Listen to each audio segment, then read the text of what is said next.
വീട്ടിൽ ചെന്ന് കുക്കിംഗ് ഒക്കെ ചെയ്തിട്ട് വണ്ടിയുടെ വീല് മാറണം എന്നൊക്കെയായിരുന്നു പ്ലാൻ.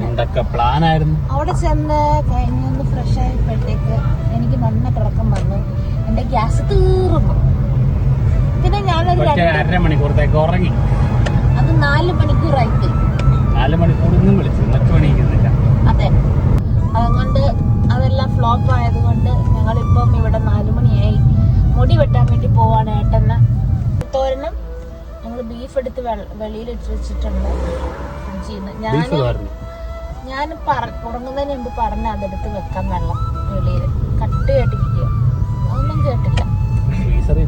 മുടി വെട്ടാനുള്ള കട അടച്ചു പോയതുകൊണ്ട് ഞങ്ങൾ ഫോണിന്റെ ഗ്ലാസ് പൊട്ടിയതൊക്കെ ഒന്ന് മാറി.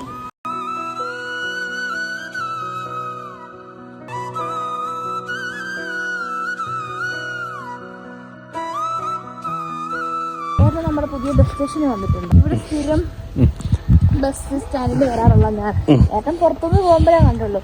നമുക്ക് ഏട്ടനെ കൊണ്ട് കാണിക്കേണ്ടത് എന്റെ ഒരു കടമയാണല്ലോ. ക്രൂ ബസ് സ്റ്റാൻഡ്. ഈ ക്രൂ ബസ് സ്റ്റാൻഡിന് അടുത്ത് താമസിച്ചിട്ട് ഇതുവരെ ബസ് സ്റ്റാൻഡ് കാണാൻ ഏട്ടൻ വന്നിട്ടില്ല. ക്രൂ ബസ് സ്റ്റാൻഡ് കണ്ടിരിക്കുകയാണ്. ഏട്ടൻ പുറത്തുനിന്ന് വണ്ടി ഇരുന്ന് അങ്ങോട്ടും ഇങ്ങോട്ടും പോകുമ്പം കാണും.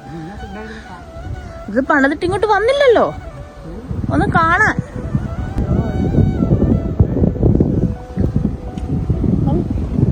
ഞാൻ സ്ഥിരം ഇതിന്റെ ആളാണേ, ബസ് സ്റ്റാൻഡിന്റെ ആളാണ്. ഞാനാണ് എന്റെ ഫേവറേറ്റ് ബസ് സ്റ്റാൻഡ്. ഇങ്ങനെ അല്ലായിരുന്നു, ഭയങ്കര പഴഞ്ചനായിട്ട് കിടന്നായിരുന്നു.